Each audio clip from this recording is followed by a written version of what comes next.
Bonjour à tous et bienvenue sur Smart & Geek, le podcast qui t'aide, toi, chef d'entreprise, à piloter ta boîte avec les outils d'aujourd'hui.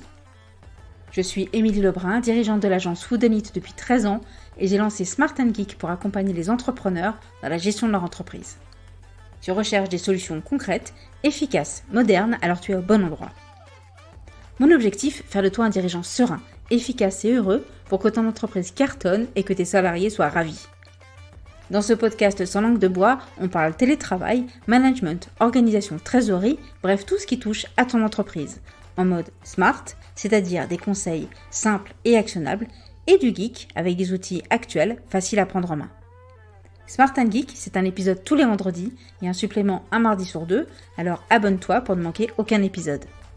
Installe-toi confortablement, je te souhaite une bonne écoute. Smart & Geek, c'est maintenant.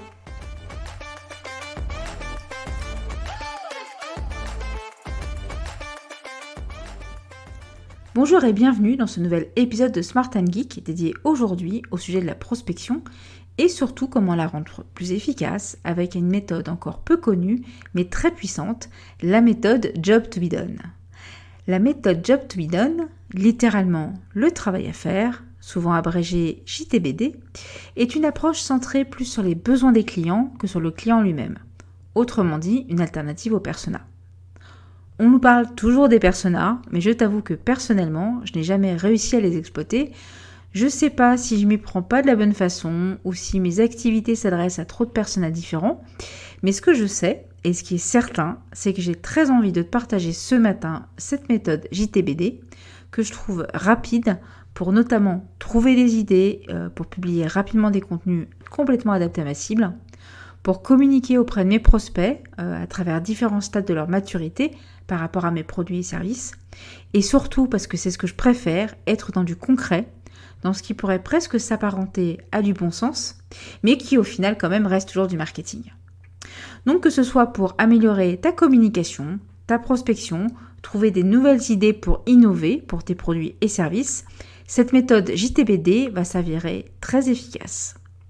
Tu vas pouvoir comprendre les points de douleur, les besoins de service et les attentes fonctionnelles et personnelles de tes clients, de tes cibles, de tes prospects, bref, de tout le monde.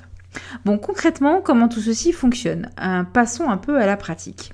Donc cette méthode JTBD n'est pas récente, elle date au moins des années 60 et elle a été développée notamment par Clayton Christensen, qui est professeur à la Harvard Business School, je t'en reparlerai un peu plus tard. Et pour t'expliquer ce principe du job to be done, je vais reprendre l'exemple le plus connu que tu vas retrouver à travers tous les internets. Donc par exemple, si ton activité est de vendre des perceuses, les gens au départ, ils n'ont pas envie d'acheter une perceuse. Ils ont besoin de faire un trou dans le mur, et donc oui, ça peut être fait par une perceuse.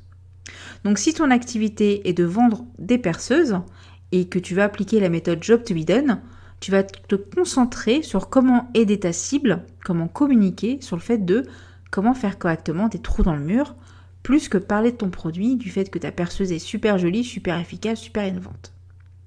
Donc cette méthode Job to be done, encore une fois, c'est une approche qui permet de mieux comprendre la motivation profonde de ta cible et de du coup te concentrer sur les raisons pour lesquelles un client va acheter ton produit ou ton service, le fameux pourquoi. Donc le pourquoi, ça va te rappeler certainement la conférence sur le why, le pourquoi de Simon Sinek. Si tu ne l'as pas vu, arrête tout de suite le podcast et fonce voir cette conférence, elle est brillante. Je te mettrai le lien directement dans l'article du podcast. Bref, je reviens à mon sujet, le job to be done. Donc il correspond au problème que le client tente de résoudre. On achète encore une fois pas une perceuse pour le plaisir d'en avoir une, on en achète une pour faire le trou dans le mur. Et si on continue même de tirer un peu le fil de cette histoire, on n'achète pas vraiment non plus une perceuse pour faire un trou dans le mur, mais pour accrocher un tableau. Et donc, ce besoin peut même nous donner des idées de produits, de services et de communication.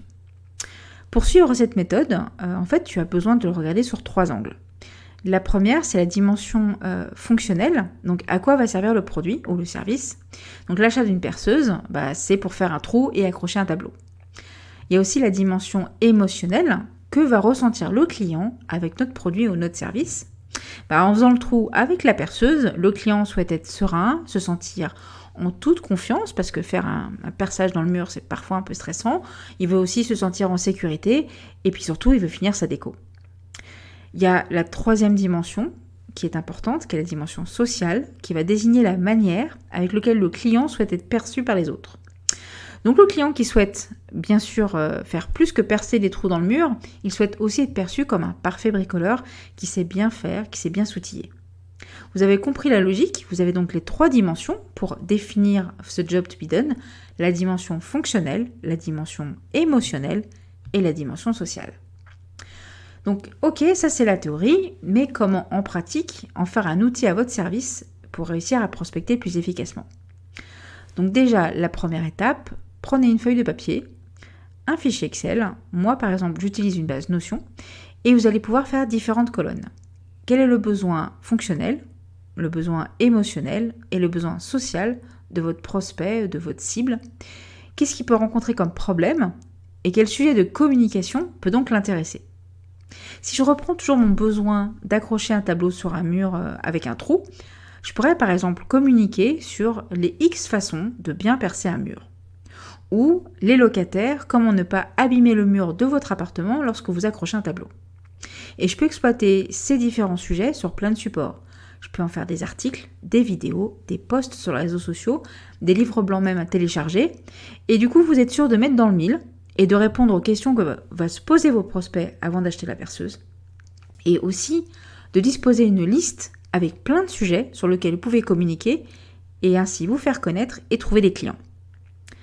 Tu peux aussi considérer que le besoin de la cible n'est pas que de faire des trous dans le mur, mais d'accrocher un tableau, et donc de lui proposer des contenus sur les techniques ni clou ni vis ou sur l'invention parfaite du pâte à fixe. Et tu peux aussi noter quels vont être les concurrents sur cette thématique, voire même des partenaires si tu ne vends pas de la pâte à fixe ou du ni clou ni vis.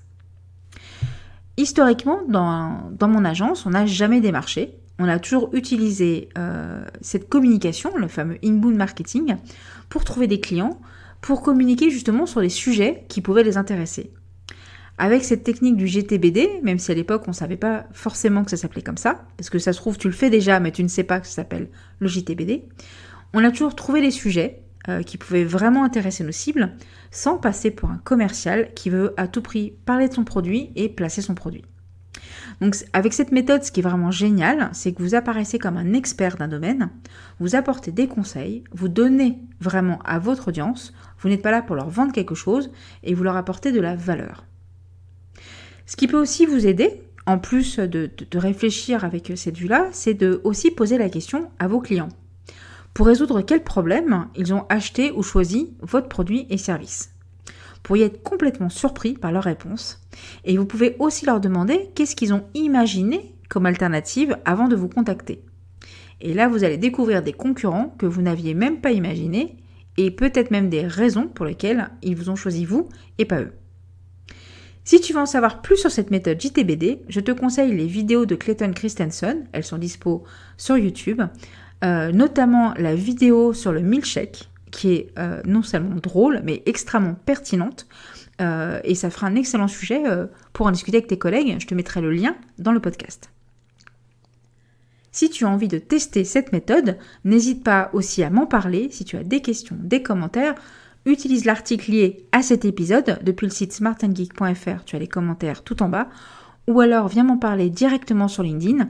Émilie Lebrun, petit message privé, je serai ravie d'échanger avec toi sur ce sujet. Avant de partir, n'oublie pas de t'abonner pour recevoir les prochains épisodes et pense à donner une note, notamment sur Apple Podcast, ce qui me permettra d'être plus visible et à des auditeurs de découvrir ce podcast. Je te dis à très vite!